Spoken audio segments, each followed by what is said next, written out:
Good morning. It's Tuesday Tidbit time again, and this time we have something that somebody has asked us to do for you again. Pillowcases, quilters have been making those for several years now, and they're like one of the best and quick and easiest things that you can do as a Christmas gift. So they obviously standard size pillows. All you really need is basically a yard of fabric. We're going to put a free pattern on our website that's down below. You should be able to click someplace and get. Down below so here, yeah. Down below there someplace. So there'll be a free pattern for you. But we just wanted to walk you through it real quick because sometimes it's just easier to see it done rather than reading it. So what you need to have is a 9-inch strip of fabric, a 27-inch, or you could do it a different size, which we'll talk about in a minute. So that's 3/4 of a yard. Right, and then the piping on it depends on you. I use 1.5 inches for cotton pillowcases, but if I go to a flannel pillowcase, I do jump it up to 2 just because of the bulk and things like that. So you can make them out of flannel. Very good thing. So what you're going to do first is you're going to start with, and unfortunately this is a homespun, so there's no right or wrong side to it, but you want to start. I hope that doesn't confuse people. I know, I'm trying not to confuse people. You want to start with your 9-inch piece face up, so the right side towards you. And then you're going to take the 27-inch piece, the 3/4 yard piece. Can I butt in here? Yeah. Before you lay everything on the ironing board, you want to press your flange. Yeah. Oh, sorry. I already did it, so I kind of assumed that. Yeah. So this was the 1.5 inch piece that I pressed in half. Wrong sides together. Wrong sides together. So then what you're going to do is just kind of lay all your edges, and fabric comes in different widths, and don't panic about that. I usually just make one edge even. Doesn't really matter. The important thing is making sure that you have all of your edges lining up at the top. And I like doing this on the ironing board for a couple of reasons. Number one, when I get all my layers together, I kind of give them a quick press just to kind of stick them together. But then the other reason is if this was a table or your cutting mat, it's a slippery surface. Guess what happens to this 3/4 yard piece? It keeps falling on the floor. The ironing board will kind of help it stick so that you're not fussing. And this is a good example of if you haven't made your ironing board like we gave you the instructions, do it now. Do it now. And then the last thing you're doing is that little flange piece, raw edges towards, so all your raw edges are the top, okay? So now I want to take my... And this is really weird sounding, but it works. But it works. This is your long piece, and I'm going to take and I'm just going to kind of fold it and roll it so that it's out of the way. And then what you're going to do is you're going to bring your bottom piece, which is the trim piece, the cuff, and you're going to bring it up and you're going to make you a pillowcase sandwich. And again, on the ironing board, because I want to do some pinning, I'll take a ruler and just slide it underneath, and you want to stick some pins in it. And pin it fairly good at this point, don't you think? Yes. Oh, yeah. Because the thing is if you have your layers sliding on you, you're not going to be happy with your outcome. You'll have blowouts. Yes, you will, or your flange won't be the same all the way around. And it doesn't bother me, but if, it's only caught in there in the thread, this is something that's going to go through the washing machine 101 times, we hope. So you really want things anchored in there well. The other thing that I wanted to say while I'm pinning this is a fabulous project if you have a teenager that wants to start sewing, because it's basically 3 seams and voila, they're done. It is very easy, very simple. I mean, kids can do these and they have such a sense of accomplishment when they're done. Oh, that's a really bent pin. I noticed that. The other thing, too, we have found, and we have had people do it, like if you have grandchildren or children, and what they do is they give them for every occasion, like birthdays or whatever, or for Christmas they give them 12 different ones, one for each month. Right. So you can kind of thematic the whole thing. We had one lady one year, this wasn't too long, and Sherry, if you're listening, I'm sorry for divulging your secret here. She came in, and I swear to God, we must have picked out like 34 pillowcases that she was doing for family members for Christmas, but it was fabulous. I mean, what a great thing to do. And like I said, you can do these out of flannel, and they're just fabulous. So anyways, just fabulous. Just fabulous. So are you going the whole way, or that's it? Nah, I'm done. There's no sense in making them wait. They know how to pin.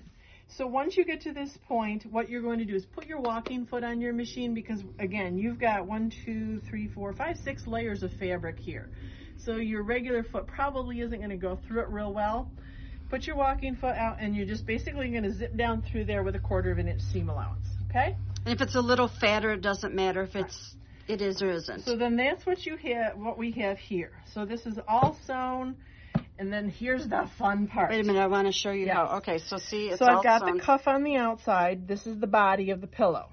Grab the body of the pillow, and you're just going to pull it on out of there.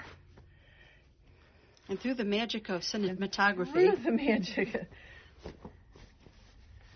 You have this is your pillowcase. You have your cuff, your trim, all in there, no seams exposed. That's what I was going to say. Flip it over so we can see the other Out of side. the way. And the pins can go too. Yeah, pins can go too. So basically you have, this is a finished seam. You have finished seam here too. So at this point, this is what you're going to do is I want to come through here, give this a quick press on the back. I'm just kind of pulling up so that we don't have any little pleats in there. And then flip it around and give it a really good press. Isn't this going to be pretty? Oh, just love these colors. So I can see I'm kind of running my finger in that groove to kind of make sure that there's no wibble wobbles in there. And then pressing that up real nice. So you see, it looks like a pillow, almost a pillowcase now. Now this is what we were talking about before about fabrics being different widths. Because over here you can see that the black is longer. We got an outie. Yep, that's not a big deal. And over on this end, you've got the selvage. Right. Not a problem because then the next thing Marty's going to do. So what you're going to do is you're going to take your pillowcase and you're going to fold it like it's going to look. So your right sides are going to be out. And what you've got to do is kind of find that happy medium. Do you trim it first? Hang on. Oh, I'm sorry. Spoiler alert. Spoiler alert. So what you want to do is get it to the point of, let me give you so that you see that edge. So that you're not trim. I mean, the thing is, you can't go and trim that edge and trim this edge and expect them to be even.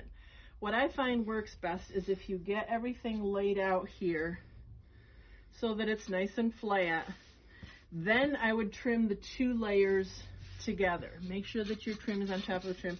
Then I would come up and trim that even. And then before you move it again, stick a couple of pins in it. So you want to stick a couple of pins down the side and down the bottom. So then once you've trimmed it, what you do is you go and you stitch those edges with an 1/8 inch seam allowance. This is we're gonna do is a French felt seam? A flat felt, I think. Flat felt. Flat felt seam, I think it's So you're called. gonna do just a really narrow seam allowance down the side and down across the bottom, pivoting it at the corner. And then the last step is you're gonna take this and flip it wrong side out.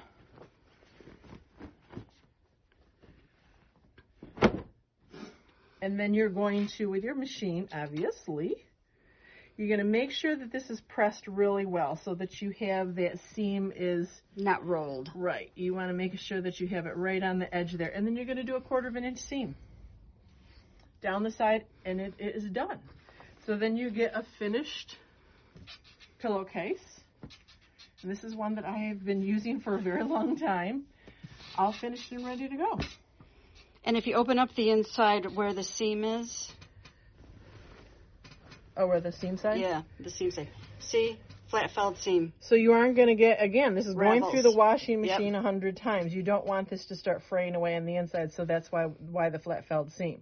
And if you want it to be really, really good, what you would do is you would take and you would press it over and run a stitching down. But that's, it's a pillowcase, kids. I was going to say, not to mention, how would you do the corner? You'd have to, I don't know, you'd have to mess with it, and that probably wouldn't be worth it. And then the last thing I want to tell you about is you notice this is a little bit longer than a regular pillowcase. I have different pillows that I sleep with. I have an orthopedic pillow, which is longer, and then I also have a body pillow, which is this guy. And what's better than having a pillowcase that is going to work? So, I mean, you can make these any length that you want to do. Once I got the body pillow, I kind of measured it from it. That's how long, so rather than cutting the 27 inches, I just cut it however long it was. You're going to do the same process. I didn't put and then this is another thing too. You don't have to put the trim in there. Yeah. You can just do the 2 pieces. So you can make these pillowcases pretty much any size that you want. Now, real quick too, Teri, because this lady who asked us if we would go through this pillowcase thing, Teri and I decided for the month of November, we're going to do pillowcase kits for you on the website. So you're going to have a link below to the new page that has the combinations. All the different combinations. Good God, Teri and I spent 2 hours the other day. We could have spent 4 days. Yes, we could have. Because they're very fun to pick out. So you're going to have a lot of different combinations, and they're going to be, what did we end up pricing them at? They were going to be $9 each, 2 for $17. 2 for $17. Was that what it was? Yeah, I think that was. We were hoping that we could get the 2 for combination on there. So. Was it 17 or 16? I'm not sure. I think it was 17. Okay. So. But anyways, so that'll be all ready for you. And if it's not show them what the kits will look like. So the kits will look like this, and they will come pre-cut. So here's a couple that we did. So this one is called Sail Away, obviously for obviously reasons, and I think this one was called something kittens. Yeah, it was. But see, so again, you've got your trim, your cuff, and then that's the body. That's how they will be. Same thing. Trim, cuff, and body. And they're all cut to size, so you don't have to cut anything. So you're basically, it's a sit down and start sewing. You can make one of these in 20 minutes. 15 minutes. I have it down to 15 minutes. Once you do your first one and then you know what you're doing, 15 minutes. It's all you need. It's really all you need. So that's how to do a pillowcase. And then we have one other thing that we wanted to show you. And Teri and I we're going to flip the As long as we're doing pillows. Here. As long as we're doing pillows, we thought we would do you one more tidbit here. I'll come right up here on the Okay. Oops, put my glasses on. Okay. What I want to show you, and we've done this before, but I just want to give you a quick little review of how to do an envelope closing on your back like a decorative pillow. Although you could do this like on pillow shams too if you wanted that on your bed. Because this is the gift of the season of giving, you know. That's right, and these are really quick and easy. And this is the stupid thing. I was like, okay, I've got to do stuff for the model for the taping, and I went and I thought I had this little block done in a drawer that was just sitting there. I didn't know what to do with it, so I thought, well, what the heck? I'll make a pillow out of it. So what I just did.